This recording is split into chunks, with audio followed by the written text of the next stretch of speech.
¿Cómo les va? Muy buenas noches, bienvenidos a 50 Minutos.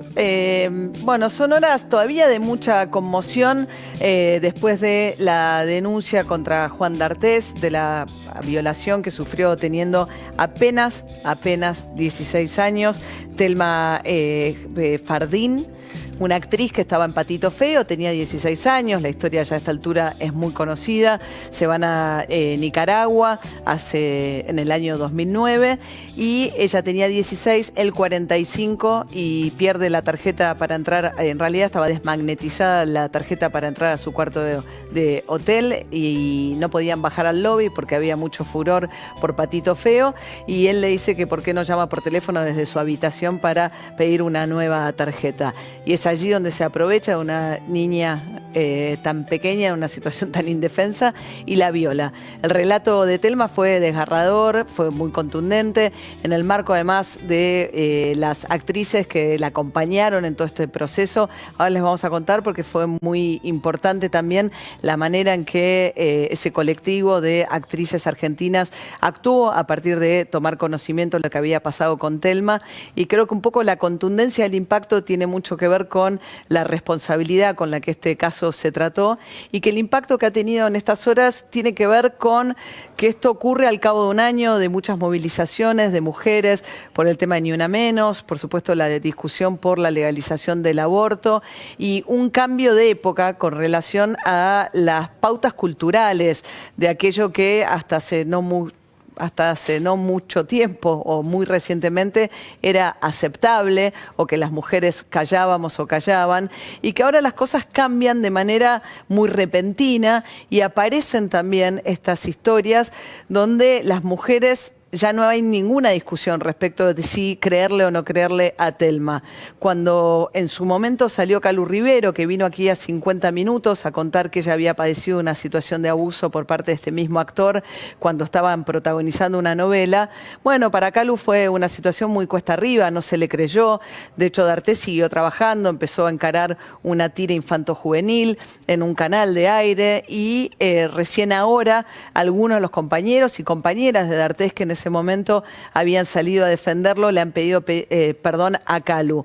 Y este es también un movimiento en el cual, porque Calu habló, seguramente Thelma se animó a hablar, y además Thelma contó hoy que en el reportaje con Página 12, que ella se había visto muy conmovida por un libro de una mujer que sufrió la violación por parte de un familiar, de su tío, un libro muy, muy conmovedor, que era ¿Por qué volvías cada verano?, que tiene que ver con una chica a la que la violaba su tío y ella regresaba porque no sabía, no podía salir de esa situación siendo menor de edad, y cómo una mujer habla y la otra se siente más fuerte y más respaldada, y esto va generando un movimiento de mujeres que está cambiando el sentido común, creo yo, que cambia las pautas culturales y que produce un movimiento muy fuerte de adaptación. También vamos a estar charlando aquí en 50 Minutos lo que está pasando con los adolescentes en las escuelas, con las denuncias de abusos entre los chicos, cómo cambian también las pautas de la relación entre ese momento de la iniciación sexual cuando son adolescentes,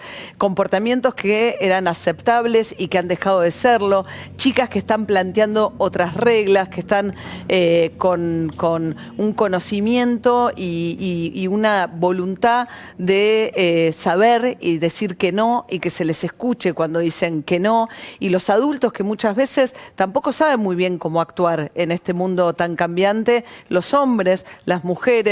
Yo creo que es un cambio muy, muy profundo, un cambio cultural, de esos cambios que llegan para quedarse y que atraviesan distintas situaciones de la vida política, social. Seguro que cada uno en su especialidad, en su ámbito, se ha visto impactado por esto. Fue un tema de conversación cotidiana hoy y nos obliga a repensar, a admirar el valor de mujeres como Thelma, pero a pensar también que el impacto tiene que ver con que es un cambio muy, muy profundo el que estamos atravesando, por suerte, y donde además las mujeres que padecieron lo que padeció Thelma empiezan a encontrar ámbitos de escucha y se animan a hablar, salen a decirlo y sienten el respaldo, en este caso, de sus colegas actrices. Vamos a hablar un poco de todo esto aquí en 50 Minutos.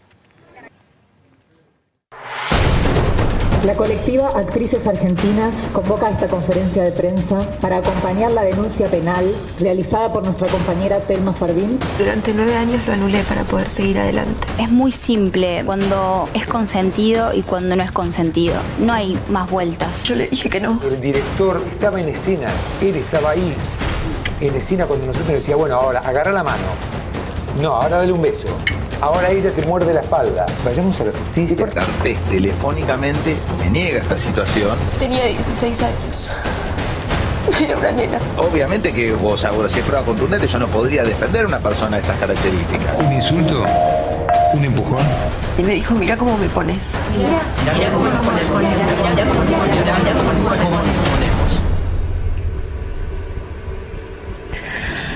Mira cómo nos ponemos. Bueno, estamos con Jazmín Stewart. Jazmín es parte del colectivo de las mujeres actrices, es directora, actriz. ¿Cómo andas, Jazmín? Bien. Bien. ¿Ustedes bien? Bien, estamos también con Débora Tájer. Débora Tájer es como una gran autoridad en estos temas. Ella es, está a cargo de la Cátedra de Género de la Universidad de Buenos Aires, la Facultad de Psicología, da talleres. Gracias, Débora, por estar aquí esta noche. Un gusto. Y también Matías Di Santi, parte del equipo de 50 Minutos. ¿Cómo andas, María? Bien. Vamos a estar aportando algunos datos sobre este tema. Bueno, quería empezar por ahí con Jazmín, que nos cuentes un poco el germen de cómo llegan a producir un hecho, me parece que tuvo un impacto, no sé si lo imaginaban tan potente como el que terminó siendo. No, de hecho, debo decir que en un principio, bueno, Telma siempre fue parte de la colectiva. Nos fuimos enterando muy de a poco de lo que había pasado y empezamos a planificar una estrategia para acompañarla en su denuncia penal. Porque ella participaba de las asambleas de actrices, ¿no? Donde Sí, hay algunas que somos mucho más activas, hay otras que aparecen de vez en cuando, hay otras que están, pero por ahí no están poniendo el cuerpo, pero sí están de manera satelital. Pero Telma era parte de la colectiva, nos fue contando muy de a poco algunas esto que había pasado y empezamos a tratar una estrategia para acompañarla en su denuncia.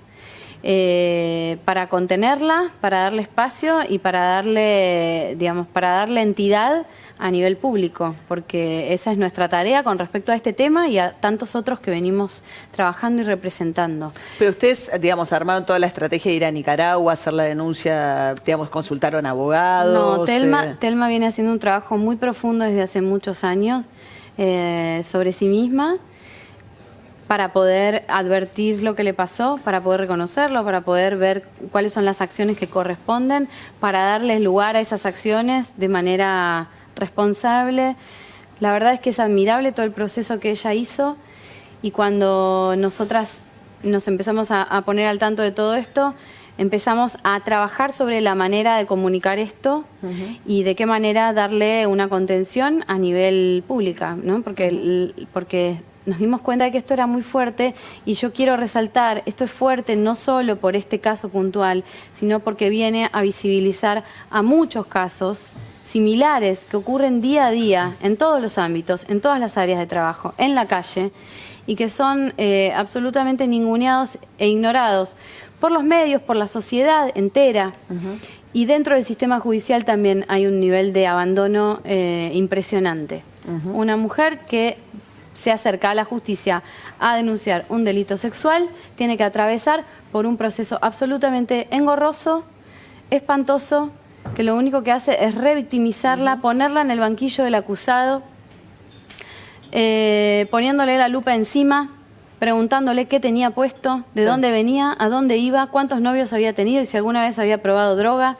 Y ninguna de estas cuestiones habilitan el atropello a la integridad sexual de una mujer. Jamás. Bien. Ni a la violencia de género, ni a los femicidios. Vivimos en un país en donde todavía se sigue protegiendo al victimario y no se escucha a la víctima. A ver, Débora, que tenés tanta experiencia en estos temas, yo planteaba en editorial algo en lo que creo también, los que por ahí tenemos hijos adolescentes o hijas adolescentes, estamos viendo que hay como un cambio de época en esto, ¿no?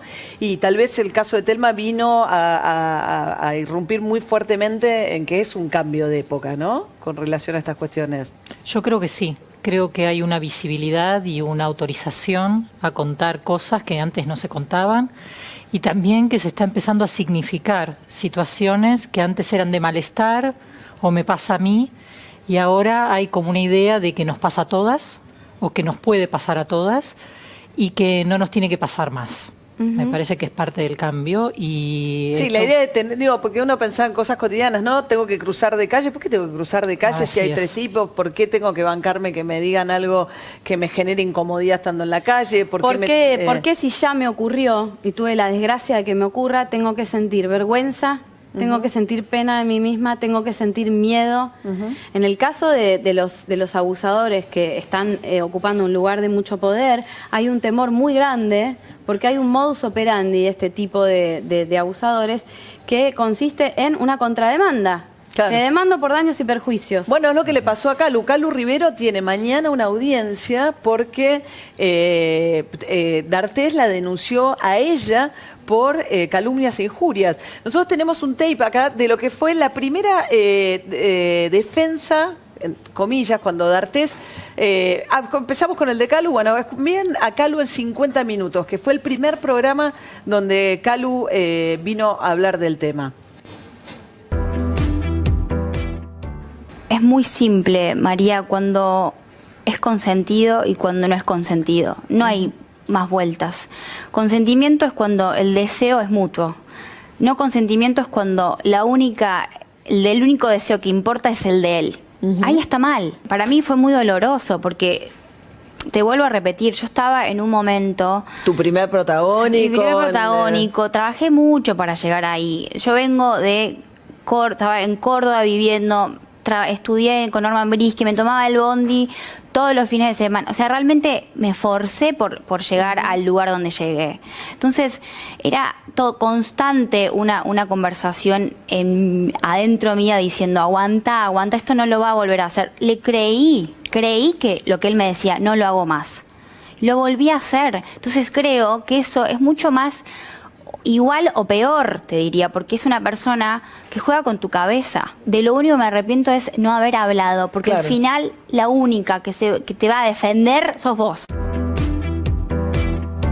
Esto era el primer programa de 50 minutos en marzo, donde ella no podía ni nombrarlo porque temía la represalia de la situación legal. Entonces intentaba salir de quedar expuesta a la demanda de calumnias e injurias, porque la posición que había tenido D'Artés, tenemos el tape, escúchenlo en el programa de Mirta Legrand, cuando se va a presentar como el protagonista de una novela que tuvo Canal 3 en el aire, una novela infanto-juvenil. Hablar de denuncia de acoso contra la legalidad, no hay una denuncia real. No. Digamos, no está llevada a la justicia y hablan...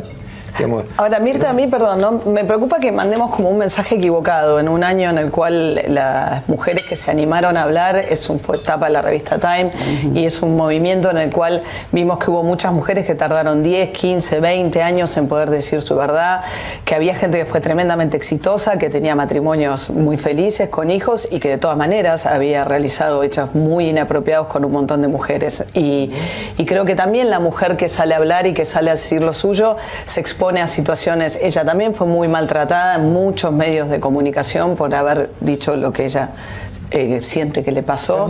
Y entonces me parece que también una mujer que junta el valor y junta el coraje de hacerlo se expone a una situación también de ser muy criticada, muy vapuleada, que lo hace además pensando en que otros puedan hablar y alentar a otras mujeres que otras lo puedan hacer, y que es muy valioso cuando una mujer, sabiendo que se va a enfrentar a una situación muy cuesta arriba, sale y da ese paso. Entonces me preocupa que quede relativizado todo eso. Pero que no te preocupes, María, yo estoy de acuerdo con vos. Quiero decirte realmente, yo creo en eso y creo que es un momento histórico y lo valoro plenamente. Justamente lo que yo estaba diciendo es, no lo mediaticemos, vayamos a la justicia. ¿Y por qué no?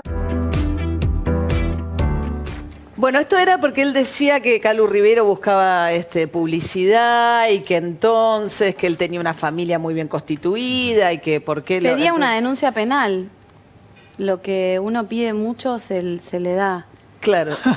En esa entrevista, María, es cuidado con tus deseos, ¿no? Él usa dos argumentos. El primer argumento que utiliza marca lo que Calu Rivero decía en algunas entrevistas y como supuestamente teniendo una contradicción en un inicio y después, y ahí vos intervenís y Martín Silva también interviene diciendo, bueno, está probado que en realidad a las mujeres les cuesta 10 años, 15 años, así que no nos traigas entrevistas de esa época. Y en segundo lugar, plantea algo de la publicidad. Claro, porque él decía, no, si fíjense que cuando se fue de la tira, ella se fue diciendo que se iba a estudiar afuera, eso estaba acordado. Tal cual. Y en segundo lugar, plantea algo como si fuera que Calu estaba buscando publicidad porque iba a sacar un libro y un capítulo iba a hablar de la tira infanto-juvenil. Es impresionante todavía lo que nos falta crecer como sociedad. Después del movimiento inmenso que generamos ayer, todavía hay gente que dice, son actrices, quieren publicidad. Claro. En este sentido a mí me preocupa nuestra sociedad, me preocupa sinceramente porque creo que no hay peor combinación que la ignorancia y la violencia. Yo creo que realmente necesitamos pegar un salto cualitativo en cuanto a maduración, en cuanto a valores humanos, en cuanto a derechos. Necesitamos una educación mucho más fuerte, digo, en un país, por supuesto, en crisis, en donde la salud pública y la educación pública están en crisis. Realmente, me parece que los valores humanos tenemos que trabajar sobre eso. Porque... Ahora, perdona, Jazmín, ¿no? Pues ese video, quería aclarar, es de diciembre del 2017. Ahí va. Y Débora, yo sé que Débora está trabajando incluso en colegios preuniversitarios, dando talleres. ¿Qué está pasando? ¿Qué se hace? ¿Cómo se enseña a adultos que están enseñándole a chicos? ¿Qué pasa con los padres? ¿Qué pasa en los colegios con estos temas? Bueno, lo que pasa es que todo esto tiene que ver con una palabra que se llama patriarcado, ¿sí? Que es la asimetría de poder entre varones y mujeres. Entonces, se está destapando eso y se está perdiendo legitimidad un orden de poder que parece que es antiquísimo. Entonces, esto está teniendo caja de resonancia en todos lados y en los colegios secundarios vemos que hay toda una camada de chicas que está diciendo no es no, está poniendo muy fuerte la idea de que no quieren entrar en el corsé de género, que sería callarse la boca, ¿no? Ser buenita, aceptar que la palabra valedera es la de los varones que dicen este tipo de cuestiones, en la asimetría de poder, de género y también de generación, porque en el caso hay una asimetría de generación muy fuerte. Una nena de 16 Una nena de 16, un tipo 45. Importante, donde él es más conocido, entonces la palabra de él vale mucho más. Y hay un abuso de ese tipo de cuestiones, sí. ¿No? Entonces, las pibas jóvenes están diciendo, las adolescentes están diciendo que no quieren entrar en esta modalidad patriarcal, pero el problema que tienen es que se encuentran con pibes que todavía están siendo criados y subjetivados, no necesariamente por la familia, sino por el histórico social, digamos, por los medios, por lo que leen, por lo que ven, de una manera patriarcal. Entonces, hay un choque entre las pibas que no quieren más y los pibes machirulos, como se dice ahora, ¿no? Sí. Entonces ahí hay un lío muy grande y me parece que, como vinimos trabajando este año con nuestro equipo de la universidad, lo que tenemos que hacer es desactivar estas modalidades tempranamente para no llegar tarde, ¿no? Para no tener que solamente... Hay muchos colegios que hay denuncias, digamos, en colegios en adolescentes, y entonces, ¿qué pasa con los chicos que son denunciados? Si es un poco también la discusión que se está dando ahora, ¿no? Si el scratch es legítimo o no, los que están diciendo si no hay una denuncia, sí. ¿No? ¿Qué pasa también con esos chicos? Bueno, ahí hay varias cuestiones, porque muchas de las cuestiones que las pibas denuncian no son violaciones, pero sí son cosas que están mal. Son situaciones donde ellas se vieron sometidas a cuestiones que no querían, ¿no? Tanto porque dijeron que no o porque no aceptaron y fueron inducidas, ¿no? O situaciones un poco violentas, no terriblemente violentas, pero cuestiones que no quieren. Por el otro lado, encontraron en el escrache, que es una modalidad que se ha utilizado mucho en Argentina, fundamentalmente viene de hijos, ¿no? Cuando no había, cuando estaban las leyes de impunidad, en relación a qué se hace cuando no hay justicia. Entonces las pibas lo tomaron como una herramienta para denunciar algo que las autoridades no estaban escuchando.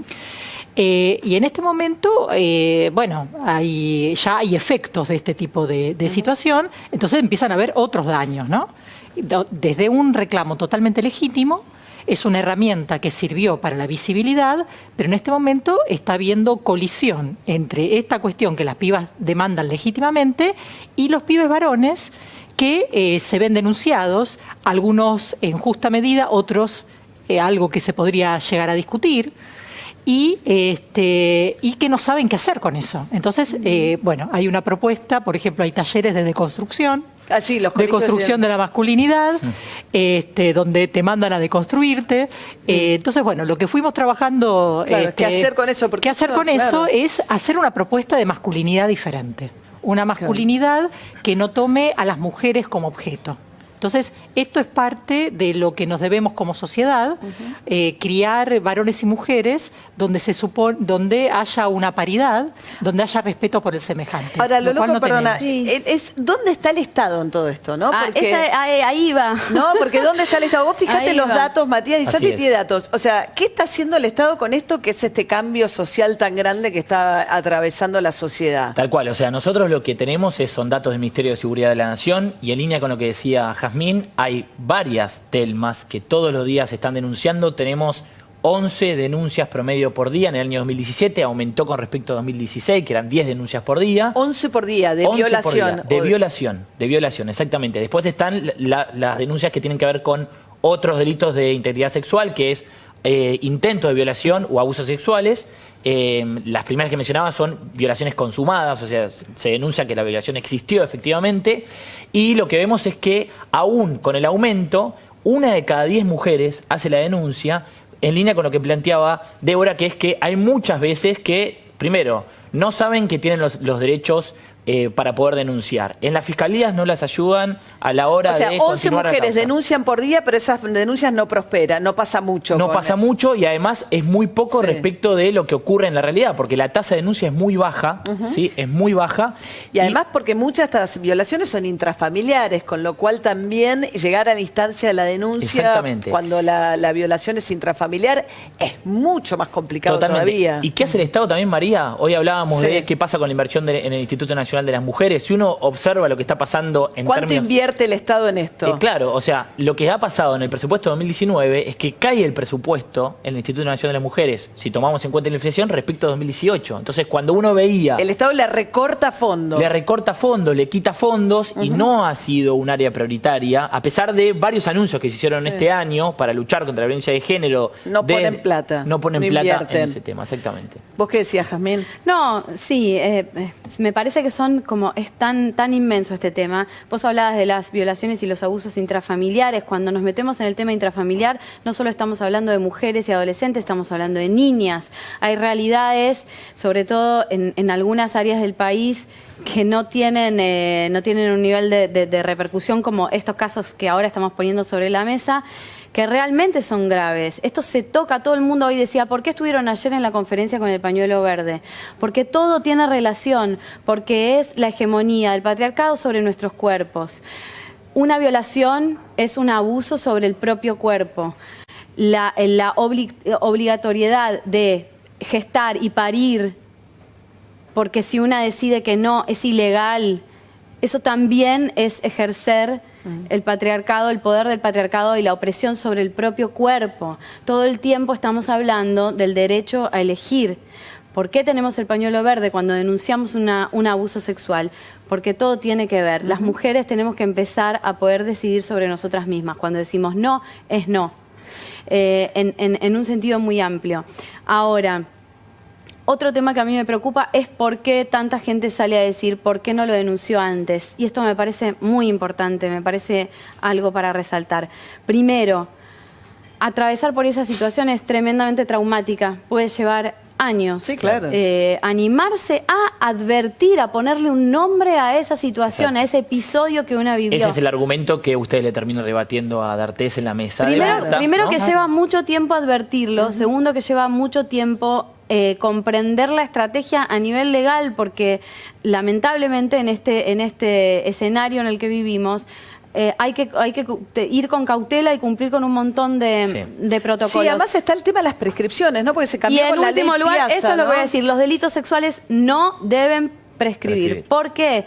Porque una denuncia cuando puede y no cuando quiere. Y a veces eso lleva muchísimo tiempo. Claro. Hace muy pocos días leímos el relato de una periodista que ejerció como vestuarista en el mundo del cine y tuvo un episodio de abuso hace 20 años. Y ella dice, no puedo dar el nombre porque ya está prescrito. Nosotras, como por parte de actrices argentinas, recibimos denuncias similares o peores todos los días, millones, en donde las mujeres están totalmente desprovistas de herramientas, asustadas, avergonzadas y no saben ni por dónde empezar. Claro. ¿Cómo puede ser que el Estado no provea una serie de herramientas, un espacio de pertenencia para que la mujer pueda acudir en estos casos? Claro, claro. Ahora, pensaba también una cosa y me pareció muy inteligente el hashtag que usaron para contestar a eso, mirá cómo nos ponemos, porque esta idea de Artés, pero además, eso fue increíble, porque no es que solo Calu había denunciado a Artés, eran 3 actrices, 2 mucho menos conocidas que Calu Rivero, con lo cual le prestaron menos atención, ¿no? Ana Coachi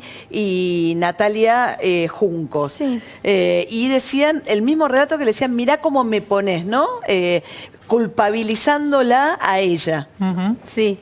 Así es, como si ella provocase, ¿no? Como, claro, me provocaste. Me provocaste, como Anita, si él no tuviera ningún resguardo ético ahí, ¿no? Como si él no Anita tuviera nada que hacer. Eso me parece que es un tema muy importante.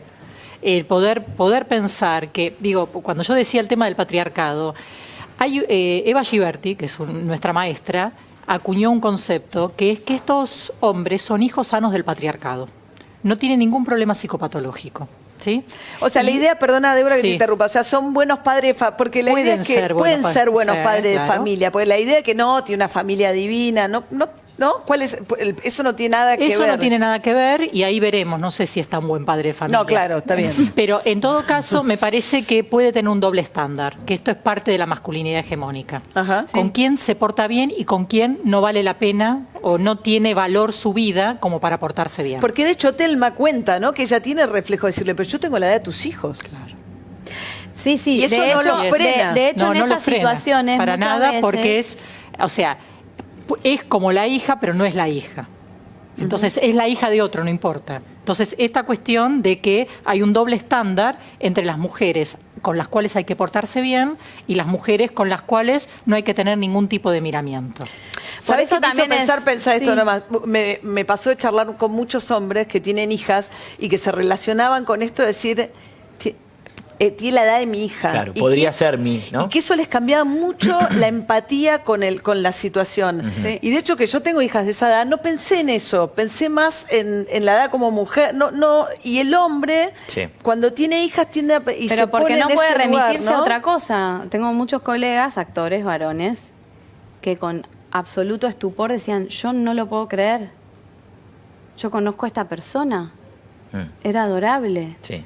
Como si el violador fuera un ser que va por la calle con cara de malo diciendo soy violador. No, esto no es así, señores. O sea, es hora de que empecemos a desterrar estas ideas Bueno, a mí me pasó de sentir, fantasiosas. podría ser mi hermana. Claro, bueno, yo creo que así se vincularon los yo hombres creo que con esto, también ¿no? estamos llamando la atención sobre un sistema de trabajo que probablemente se replique en otras áreas, pero que en el mundo de lo artístico es interesante resaltar, que es todos estos productos en donde hay actrices y actores niños y adolescentes, ¿de qué manera se los maneja en una instancia, por ejemplo, de una gira internacional?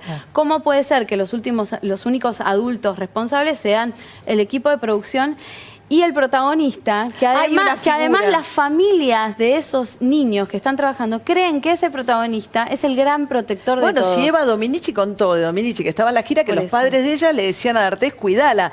Y ellos tenían cuartos enfrentados. Por eso.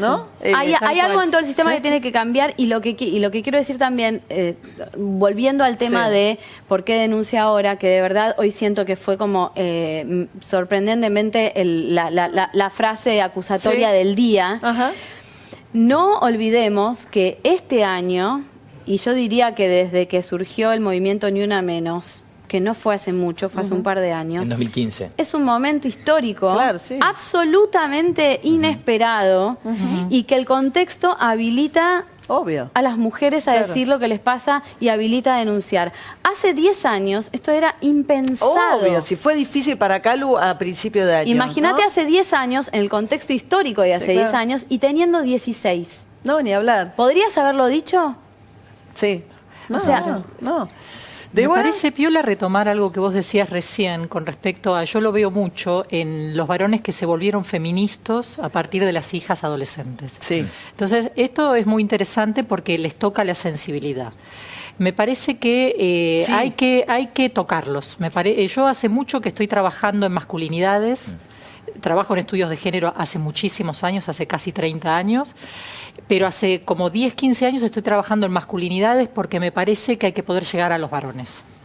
Porque si no, vamos a terminar haciendo un gueto unigénero, que no es la solución. Entonces, en ese sentido, hay que ver cómo se los sensibiliza, cómo se los toca, cómo se les... Tal cual, no solo los padres, sino también los hermanos. Exactamente. Y creo que el cambio que se está viviendo tiene que ver con cómo las conversaciones que están teniendo los hombres alrededor de este tipo de cosas, que se hacen preguntas en su día a día que no se hacían De antes. hecho, todas las campañas propulsadas del Estado contra la violencia de género están destinadas a un público femenino. Exacto. ¿En qué momento vamos a empezar a hacer campaña contra la violencia de género, pero hablándoles a los hombres? Bueno, por eso esto tuvo tiene que ser tanto- ya, tiene que ser mañana. Por eso tuvo tanto impacto la campaña esa de un jabón donde ¿no? se increpan dos varones y le dice, ¿qué estás haciendo? No la mires así, no le hables así, ¿no? Tal cual. Y llegó a muchos varones. Llegó a muchos varones. Llegó a muchos varones porque es esta cuestión de un par hablando de algo, ¿no? Y sancionando. Y esto es muy importante porque hoy recibí en Facebook de un colega que trabaja masculinidades del grupo de varones antipatriarcales que señalaba algo que me parece muy interesante. ¿Cuántos Juan D'Artés conoces que postean pibitas en bolas en el WhatsApp? ¿Cuántos Juan D'Artés conoces que hablan mal de las mujeres y que se pavonean de tales y tales cuestiones? ¿Esto qué quiere decir? Que no hay un solo Juan D'Artés. Me parece que es, está buenísimo que se lo haya denunciado y se haya dicho absolutamente todas estas cuestiones, pero me parece que tiene que servir como analizador de un malestar social que tenemos que desarmar de alguna manera. Tenemos que desarmar la complicidad entre varones, tenemos que desarmar, tapar la complicidad, claro. La complicidad, El silenciamiento forzado. y también el forzamiento a que un varón que no hace estas cosas es menos varón. Exacto. ¿No? Esto es muy importante porque forma parte de la construcción de la masculinidad. Nosotros lo vemos en adolescentes, pibes tiernos, suaves, intelectuales, que no les gusta el fútbol, el no típico, que los tratan mal, les hacen bullying por ser como son, los impulsan a que hagan este tipo de cuestiones, los impulsan a que maltraten mujeres, a que abusen de mujeres. Hemos hecho investigaciones donde esto se ve. Investigaciones en 5 lugares del país, un multicéntrico muy interesante, donde vemos cómo van armando la cabeza los varones adolescentes.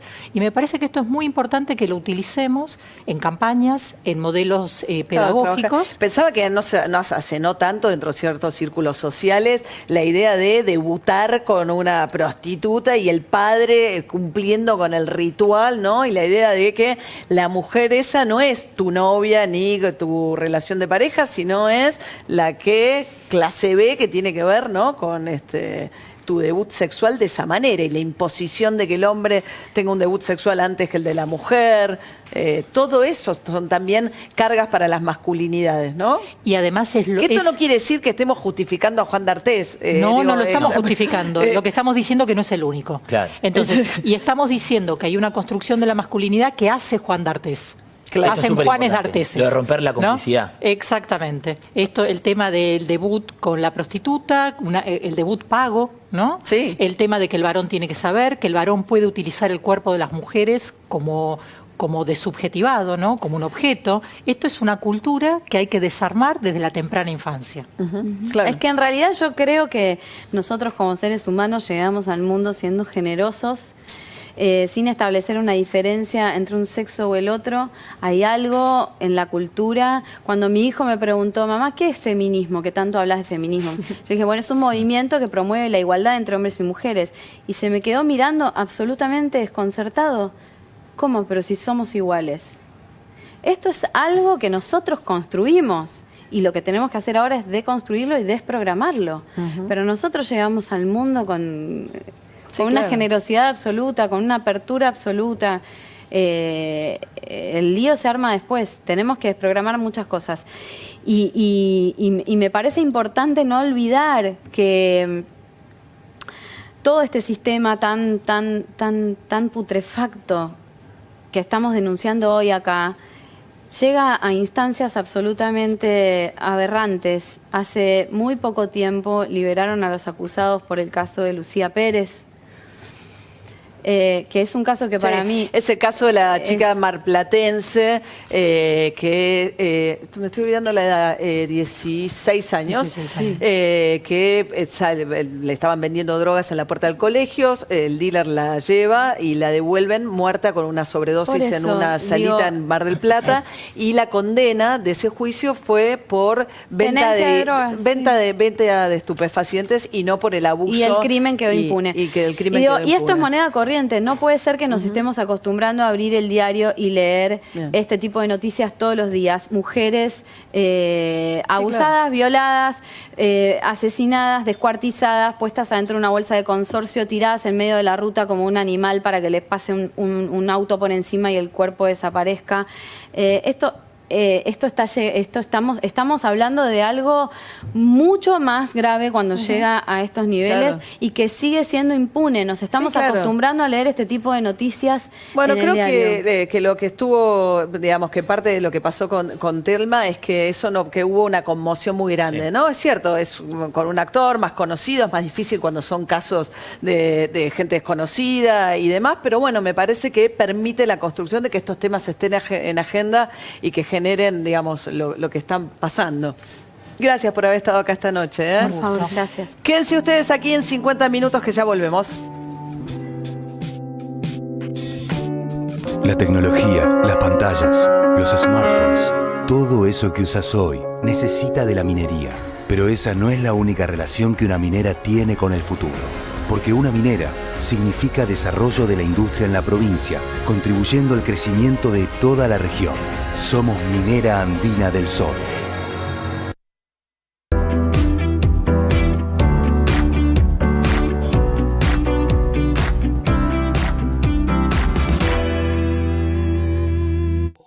Ya vuelve 50 minutos.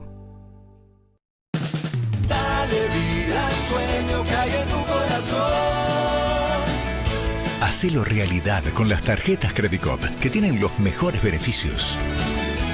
Realizarlo juntos siempre es lo mejor. Banco Credit Cop Cooperativo, la banca solidaria. En la Cardeus, estas fiestas, no te duermas con los regalos. Disfruta de hasta un 45% de descuento, más 2x1 en almohadas y un regalo sorpresa. La Cardeus, tradición de calidad. ¿Sabes por qué invertimos tanto en nuevas tecnologías? Para que vos te sientas como nuevo. Silfa, los laboratorios argentinos. 136 años acercando a Escocia al mundo. VAT 69. Auténtico whisky escocés.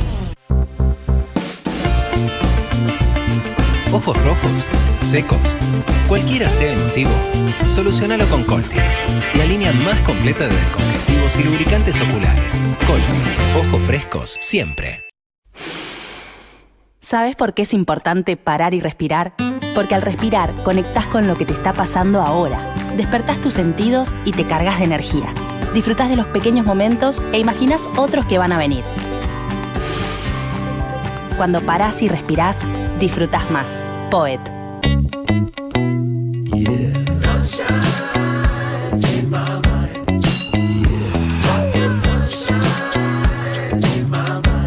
El secreto del éxito de Max Plenso AG Pinto para vender su propiedad es muy simple. Gran experiencia, más de 35 años en el mercado inmobiliario. Mejor precio, el valor más alto del mercado. Tiempo récord, el menor del mercado. Llame de mi parte al número 4312-8544 y venda con el que vende Max.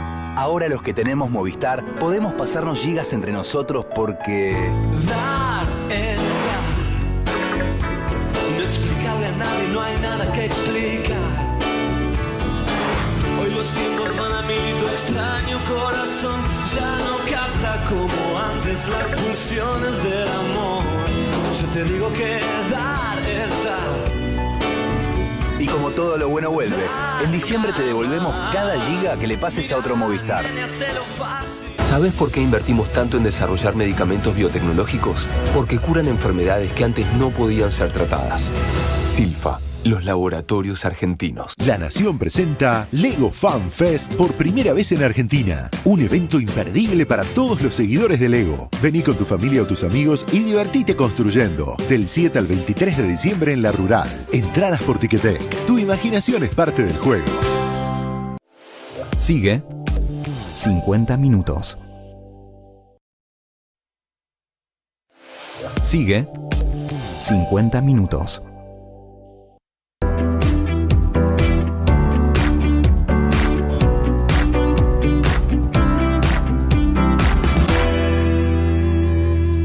Bueno, vamos a charlar enseguida de temas de actualidad política, hay un montón también, pero les quiero contar que en el corte, mientras se sentaban, está Matías Di Santi todavía, Iván Ruiz, parte del equipo de 50 Minutos, y Diego Reynoso, investigador del CONICET, profesor de la Universidad de San Andrés, se ponían a charlar un poco qué pasa con los hombres con todo esto, y estábamos hablando de cómo esta es una discusión. Yo ya escuché varios hombres contarme que son discusiones que están teniendo los chats de WhatsApp de hombres, ¿no? Sí, bueno, a mí me pasa que hay como un consenso en principio sobre la situación, pero cuando rascas un poco más profundo aparece, digamos, muy fuertemente construido el machismo, ¿no? Y hoy justamente hablamos en estos términos. No voy a andar porque después yo tengo que volver al chat y seguramente me están mirando, van a decir qué anda diciendo, pero sí lo charlábamos con otro amigo con el que tengo más afinidad, yo diría hasta ideológica, ¿no? Sí. Cívica. Como el que rompe el código, como que uno dice, che, paremos con esto, ¿no? Claro. ¿No? Y vos lo ves, y no, por ahí no se reaccionan, pero a la media hora insisten con algo que lo tienen muy internalizado, como el chiste fácil sobre el tema, lo sexual desde el lado de lo masculino visto como la clave del éxito. Por ejemplo, no sé si se puede decir, pero viste, le rompí a fulano, ¿no? Como si fuera una cosa así. O fotos de, no sé, el de River y el de Boca en la posición femenina, el de River en la posición masculina, ¿no? Como está como muy normalizado y muy aceptado que hagamos bromas con eso. Y me parece que tiene que ver con esto que estamos discutiendo. Y se está rompiendo esto de, che, esa foto que mandaste, bueno, no la mandes más. ¿Te acordás cuando decías que había que decirle a una chica algo cuando íbamos caminando por la calle, cuando salíamos del boliche? O sea, se están planteando muchas preguntas y se está rompiendo la complicidad. En los chats, para mí ese es el cambio, porque es el día a día. Sí, o sea, dentro de los varones, claro. Bueno, vamos a pasar un poquito a temas de la estricta actualidad política de la Argentina. Arrancamos, Iván, ¿te parece con la liberación de Amado Vudú? Sí, Amado Vudú fue liberado hoy, después de haber sido condenado hace 4 meses por el Tribunal Oral Federal número 4. Hoy ese mismo tribunal finalmente lo liberó, una excarcelación que es prisión domiciliaria, está con tobillera, es un poquito más, ¿no? Porque puede andar hasta 100 kilómetros de distancia. 100 kilómetros, pero muy vigilado, tuvo que dejar $1 millón en el juzgado. Básicamente la pregunta es, ¿qué cambió de 4 meses a esta parte? Esa es la gran pregunta que la gente, la verdad, que no entiende por qué. Si fue condenado, no está detenido. Bueno, básicamente es porque en la Argentina, si sos condenado solamente, no alcanza para que quedes detenido, sino que hace falta que esté... Doble condena, exacto, ¿no? Que la condena sea confirmada por una instancia superior. Claro. Eso va a cambiar con el nuevo código, creo, ¿no? Eso, algunos casos sí, algunos casos no. Pero en principio Vudú había sido detenido después del juicio, que lo condenaron. Claro, lo condenó el tribunal. El tema Chicone, recordemos, el tema Chicone, fue condenado a casi 6 años de prisión por cohecho, es decir, pago de coimas y negociaciones incompatibles con la función pública. El fallo no había lugar a dudas, lo que pasa es que hasta que no quede firme es prisión preventiva. Claro, estuvo 4 meses preso, pide la prisión preventiva y si se la confirman vuelve a la cárcel. Exactamente. Lo que pasó, que hubo varias cosas que cambiaron en el medio. Lo primero es, hace unos días hubo una decisión judicial en el caso Chicone 2, conocido como Chicone 2, una causa judicial, en el que el juez Lijo, cuando procesa a Ricardo Echegaray y al empresario Jorge Brito, dice, la investigación está finalizada. Entonces lo que dijo la defensa de Vudú, viste que hay 2 causas. Claro, dijeron, no lo voy a meter preso porque no pueden interferir en la investigación. Entonces dijeron, bueno, si puede estar libre Brito mientras tanto, que esté libre mientras tanto Vudú. Con esos mismos argumentos pidieron la la liberación de Vudú, la excarcelación, la prisión domiciliaria en este caso. Eso por un lado. Y por segundo lugar, lo que dijeron es riesgo de fuga inexistente porque siempre estuvo a derecho.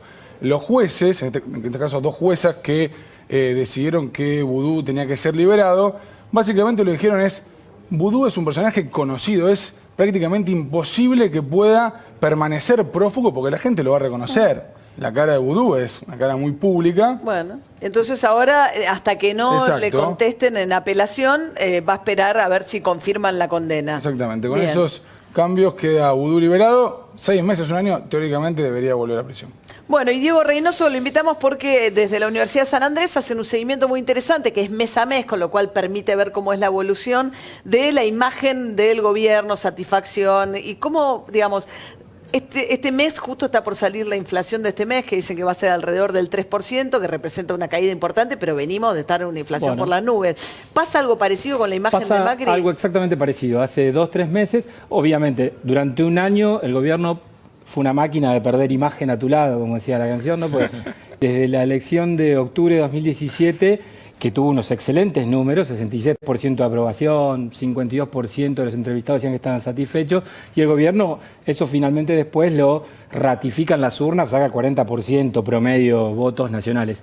Pero desde entonces yo creo que todo empezó con el tema de la iniciativa, con el tema de las jubilaciones, la reforma de las pensiones, empezó a perder de manera sistemática 3 puntos, 2 puntos, 3 puntos, 4 puntos, y yo diría hace 3 meses se estabilizó en yo lo que considero es el núcleo duro, el piso del gobierno, ¿no? ¿Cuál es el piso? Hay como un núcleo duro del 20% que dice que está satisfecho y además habla bien del gobierno, ¿no? 20% alrededor de eso. De ese 20%, cuando vos les preguntás además después, dentro de estos candidatos, ¿a quién seguro votás? El 18% te dice seguro lo voto a Macri, o sea, ese es el núcleo duro, el voto duro que tiene el gobierno.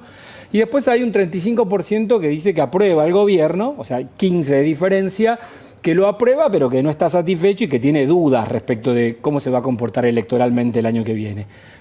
Esto desde el punto de vista de la mala noticia. De la buena noticia es que hace 3 meses eso no se mueve. Para el gobierno, o sea, dejó de caer. Claro, para el gobierno es que se estabilizó abajo, ¿no? La imagen es esta, vos tenés un pico, cae, y ahora se estabiliza durante 3 meses seguidos, lo cual... después de 10, 12 meses de caída permanente y de erosión digamos, del respaldo de la opinión pública, me imagino que para los que están pensando en la estrategia política de cara a 2019, debe ser una buena noticia. Toqué fondo con la caída. Pero bueno, cuando el dólar se frena, daría la sensación de que hay una cierta tranquilidad, ¿no? Pero igual el riesgo país está altísimo. Justamente se supone alimentado por la idea de que frente a la debilidad electoral de Macri, Cristina Fernández de Kirchner podría volver y que eso hace que los mercados vuelvan a estar intranquilos. Eso es algo que se plantea mucho, ¿no? Esa idea que hay como se retroalimenta la economía y lo electoral permanentemente. Si está mal, crece la posibilidad de que Cristina sea presidenta y entonces las cosas parece ser que se empeoran porque nadie quiere invertir, porque se tienen dudas y demás. Tampoco hay mucha inversión ahora. Por eso, digamos, quiero decir, es muy comentado eso de que se retroalimentan. Yo lo que observo es que hay como un 40% de la población, del electorado argentino, que está definido. O sea, Macri tiene un núcleo duro el 20 y Cristina Kirchner... 19, 18, 20 más o menos margen de error. O sea, los dos tienen un núcleo duro. Un núcleo duro muy similar. Sí. Que yo creo que es el núcleo duro de ambos, que significa que independientemente de cómo esté el dólar, o independientemente de cuántas autopistas se puedan o no construir, va a seguir estando ahí. ¿Se entiende? Es decir, eso no se mueve. Alguno puede ganar un poco más el presidente, puede ganar un poco más Cristina, pero eso es bastante difícil de mover en 6 meses. Sí. Que en 6 meses tenemos, digamos, elecciones, básicamente... ya empieza el proceso no sé si las elecciones, electoral. pero sí el momento en que se inscriben las candidaturas. Ahora, el tema es que vos tenés una amplia... como decían, una ancha avenida en el medio, ¿no? 60%. Que tiene dudas para un lado y para el otro, pero que no encuentra, no es expresada políticamente por ninguna de las otras alternativas existentes, ¿no? Diego, esta semana se cumplieron 3 años del aniversario de la gestión de Mauricio Macri, el 10 de este mes. Te pregunto sobre ese núcleo que no está dentro de ese 20 y 20 de Cristina y Macri. ¿Le importan? O sea, se dieron a conocer las promesas, el resultado de las promesas. Cuando uno analiza las promesas que hizo Mauricio Macri, la mayoría de las promesas están incumplidas o las cumplidas son muy pocas. ¿Le Sí, importa? porque hay más inflación, más pobreza. Exactamente. Se han perdido puestos de trabajo, no se construyeron los 3.000 jardines de infantes que faltan, no se eliminó el impuesto a las ganancias como se había prometido en la campaña.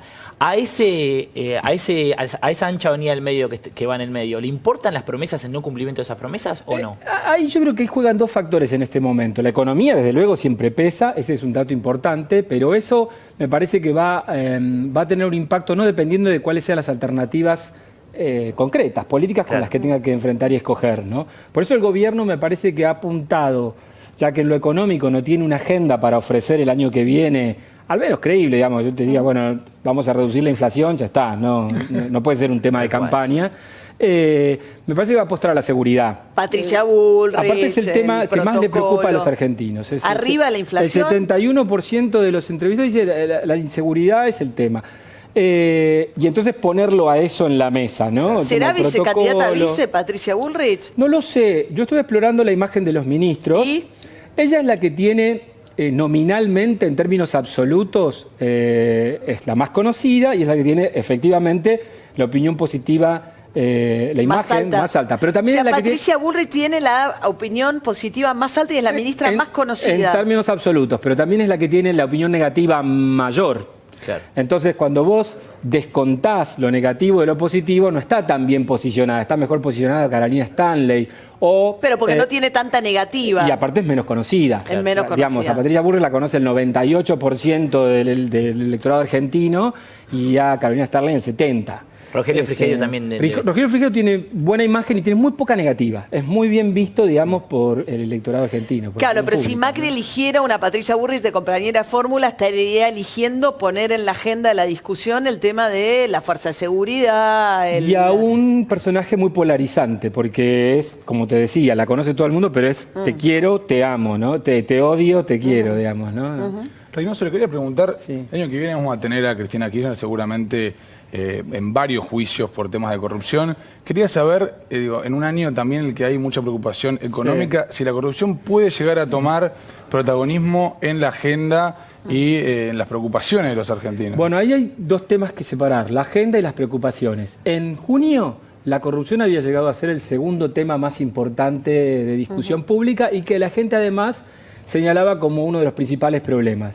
Hoy está cuarto, yendo hacia el quinto lugar. Se desinfló ese tema y pasó a ser la inflación y el tema del desempleo. Claro. Los temas económicos pasaron a ocupar los lugares, digamos, más relevantes detrás del tema de la seguridad. Claro. Exactamente. Ahora, bueno, obviamente, eso pareciera ser que hay un efecto ahí de instalación de agenda, ¿no? Cuando el tema cuaderno se estalló, la corrupción subió, levantó, claro. pero después perdió peso y no parecería ser hoy por hoy que sea un tema además con el que se pueda hacer campaña el año que viene. Bien, gracias, Diego Reynoso. Quédense ahí, vamos a volver con un informe de, la causa de los cuadernos justamente y la familia Macri. Están citados a declaración indagatoria por el juez Claudio Bonadío, nada menos que el padre y uno de los hermanos del presidente de la Nación.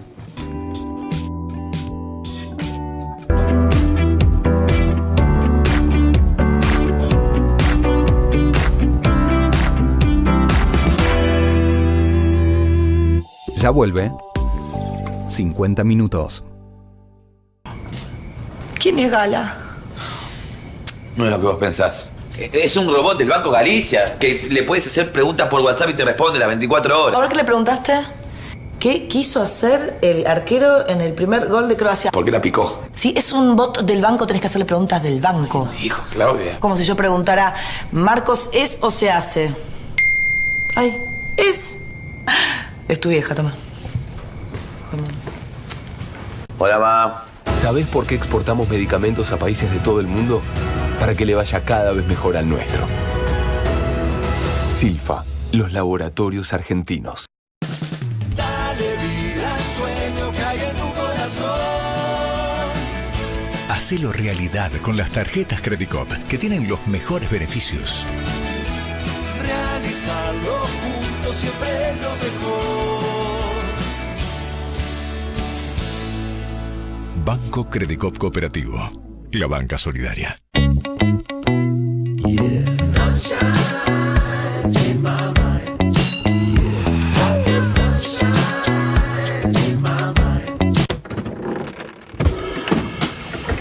Hacia haciendo alarde de su destreza, el joven jinete pide aumentar la marcha del carrusel. Va en busca de sus propios límites y los encuentra 2 metros después. Venía a pasarla bien al carrusel de polo Navarro Correas. 10 de noviembre al 15 de diciembre, Campo Argentino de Polo. Juan esperó este bife todo el día y ahora se siente más seguro porque Corega bloquea el ingreso del 74% de partículas de comida que irritan las encías, haciendo que Juan pueda entregarse de lleno a disfrutar. Corega, nos ocupamos de la ciencia, vos de disfrutar. En Telecom capacitamos a las nuevas generaciones en el uso de la tecnología para la formación e inclusión social.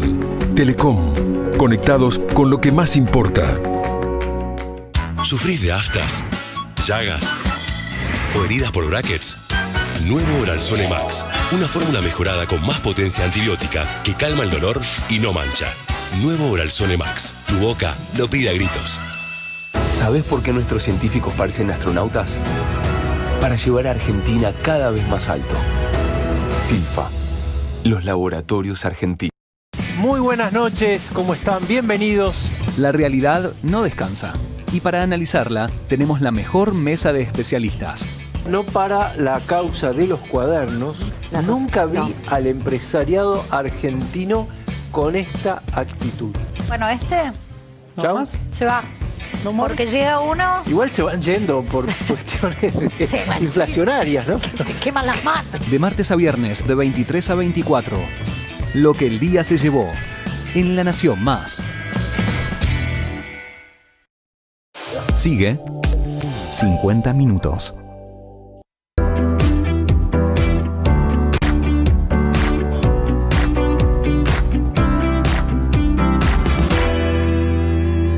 Bien, y el primo del presidente ya declaró en la causa de los cuadernos Ángelo Calcaterra. El turno mañana, Iván, de Gianfranco, uno de los hermanos de Mauricio Macri. Exactamente, Gianfranco Macri, uno de los hermanos, va a declarar mañana 7:30, bien tempranito en Comodoro Pi.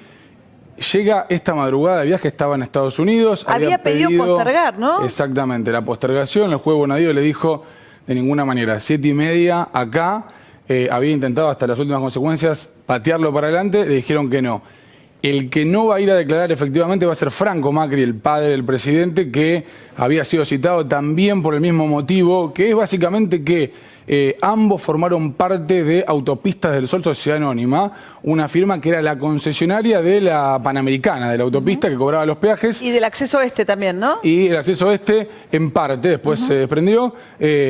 Acá básicamente lo que dice Bonadío es Claudio Uberti, el ex titular del organismo que regulaba todas las concesiones de peajes, dice que había un sistema ilegal para recaudar por parte de las concesionarias del Estado sobre los peajes. Entonces, vamos a llamar a todos los empresarios vinculados, entre ellos a el hermano del presidente y al padre del presidente. Así que ese es el motivo por... Pero Uberti ya dijo que le pagaba coibat a los Macri. No los nombró ni a Mauricio Macri, ni a Franco, ni a Gianfranco. Dijo que había un sistema en general. Eso es justamente lo que dicen desde la defensa de la familia del presidente. Dice, nunca nos nombró Uberti, a nosotros no tenemos por qué nos llaman. Uberti dice, todos los que tenían concesiones viales tenían que pagar regularmente. Exacto. Nombra, da una lista. Está Unequian también citado, está ¿no? Unequian, exactamente. Está el presidente actual de YPF, que en ese momento trabajaba entre 2002 y el 2004 para Vertis, una empresa que tenía la concesión del acceso oeste. Declaración indagatoria también del presidente. Sí, hay casi 30 empresarios vinculados al tema de concesiones de peaje que están declarando. Empiezan mañana y siguen por los próximos días. Así que importante a ver qué dicen, sobre todo mañana el hermano del presidente. Acá tenemos un poco, para cerrar, lo que significa hoy SOCMA. Franco Macri tiene 88 años, fue el creador de SOCMA, no va a ir porque tiene problemas de salud, lo decíamos recién. En los 90 supo construir un imperio que la verdad es que ya no existe. Era el principal empleador privado del país, más de 25.000 empleados con Sebel, esta empresa de autopartes que unía a Fiat y Peugeot. En 2015, y digamos de alguna manera en paralelo a que fue creciendo la carrera política de Macri, de Mauricio Macri, Socma de a poco fue perdiendo los negocios con el Estado, sobre todo después del tema del correo, se fue desinflando y hoy prácticamente una cáscara vacía con una facturación en 2015, ahora siguió bajando, pero los últimos datos que tenemos disponibles son 2015, facturación de 165 millones, que por ahí parece mucho en número, pero para un holding es prácticamente nada. Nada, se fue desintegrando. Totalmente, desintegrando a medida que Mauricio Macri creció y también hoy por hoy Socma sigue siendo de los Macri, pero ya no están ni el presidente, ni el padre del presidente, sí el hermano, que todavía sigue formando parte del grupo de accionistas. Gracias, Iván. De nada, María. Bueno, ustedes quédense aquí en La Nación Más, ya viene Francisco Pancho Olivera y todo su equipo con lo que el día se llevó. Nosotros nos reencontramos el miércoles que viene aquí en la pantalla de La Nación Más con 50 minutos. Buenas noches.